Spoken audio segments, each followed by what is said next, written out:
अस्सलाम वालेकुम। I am Sana vlog channel Pakistan से। उम्मीद है आप सब खैरियत से होंगे। अल्लाह पाक आप सबको अपने हिफ्ज़-ओ-अमान में रखे। मुझे भी अपनी दुआओं में हमेशा याद रखिएगा। मुझे लाइक और सब्सक्राइब करते जाइएगा और मुझे कमेंट करके भी अपनी राय से आगाह करिएगा। आज का हमारा टॉपिक है, क्या सारिया ने भाभी को सारी बात बताई? फिर मैंने खिड़की खोल दी। वो बुड़बुड़ाती हुई खिड़की से अंदर आ गई और मुझे गुस्से से घूरने लगी और कहने लगी कि भाभी, तुम्हें खुदा का खौफ नहीं है? तुम मुझ पे शक कर रही हो? मैं 5 वक्त की नमाज़ पढ़ती हूँ और मैं ऐसे कोई गलत काम नहीं करूँगी। मुझे अपने भाइयों की कमाई का भी एहसास है कि वो परदेस जाकर मेरे लिए पैसे कमा रहे हैं। ये कहती हुई सारिया अलमारी की तरफ बढ़ी और गठरी वहाँ रखने लगी। मैंने गठरी सारिया के हाथ से ले ली। मैंने कहा कि तुम मुझे पहले सारी बात सच सच बताओ। तुमने वादा किया था मुझसे कि तुम मुझे सब कुछ सच सच बताओगी। नहीं बताओगी तो अब मैं अम्मी जान से तुम्हारी सारी बातें कहूँगी। जब मैंने ये कहा तो सारिया डर गई और कहा कि अच्छा भाभी, आओ यहाँ बैठो, मैं तुम्हें सारी बात सच सच बताती हूँ और मैं गठरी भी तुम्हें दिखाती हूँ कि इसमें क्या है।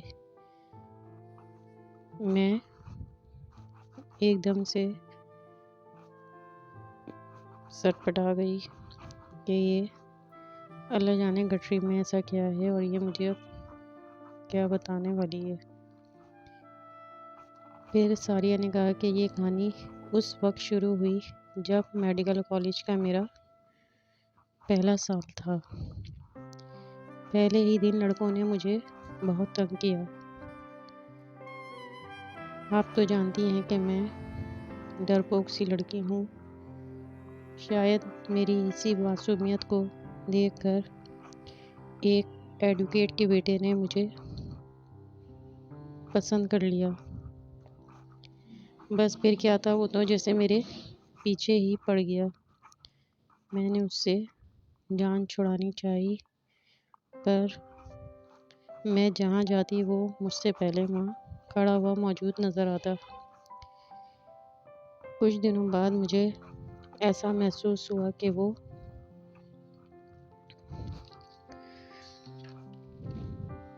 शिकार है और मैं उसकी शिकारन हूँ। अब मैं जितनी भी कोशिश कर लेती उससे बच के ना जा पाती। एक दिन उसने मेरा रास्ता रोका तो मैंने मिन्नत की कि खुदा के लिए मेरा पीछा छोड़ दो। मैं ऐसी लड़की नहीं हूँ। मेरे भाई परदेस गए हुए हैं कमाने। मैं ऐसे कोई गलत काम नहीं कर सकती। मेरे भाई वहाँ पैसे कमा के मेरी फ़ीस भरते हैं और मैं यहाँ सिर्फ पढ़ने की गर्ज से आती हूँ ताकि मैं कुछ बन जाऊँ। मैं इन फजूल चक्करों में नहीं पड़ना चाहती और ना ही इन सब चीज़ों की तरफ मेरा रुझान है। मैं सिर्फ अपना फ्यूचर बनाना चाहती हूँ कि मुस्तकबिल में मैं कुछ बन जाऊँ। तो खुदा के लिए मुझे बख्श दो और मेरे रास्ते से हट जाओ। इतना कहना था कि वो ज़ोर ज़ोर से हंसने लगा और कहने लगा कि मैं तुम्हारी जान छोड़ दूँगा, लेकिन इसके लिए तुम्हें मुझसे एक मुलाकात करनी होगी। अगर तुम इस बात पे एग्री हो तो मैं तुम्हारी जान छोड़ दूँगा। आगे अब तुम्हारी मर्जी है।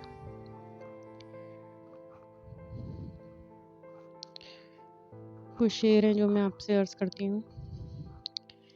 जिसके लिए तुम इंतज़ार कर रहे हो, जिसके लिए तुम इंतज़ार कर रहे हो और वो तुम्हारे लिए बेहतर नहीं, और वो तुम्हारे लिए बेहतर नहीं, तो उसको बेहतर बनाकर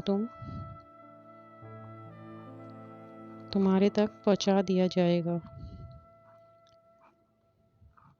ये अल्लाह का फरमान है।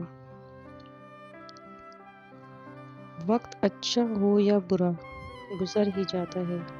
वक्त अच्छा हो या बुरा गुजर ही जाता है, लेकिन बातें और लोग हमेशा याद रहते हैं। लेकिन बातें और लोग हमेशा याद रहते हैं। जिंदगी में कुछ भी एक जैसा नहीं रहता। जिंदगी में कुछ भी एक जैसा नहीं रहता। फिर चाहे वो हालात हों, वक्त हो, मौसम हो, या फिर इंसान। वक्त के साथ तो सबको बदल ही जाना है, क्योंकि यहाँ कुछ भी एक जैसा नहीं रहेगा। अपना बहुत ज़्यादा ख्याल रखिएगा। मिलती हूँ फिर कल आपसे अपने इसी चैनल पर आगे के टॉपिक के साथ। अल्लाह हाफिज़।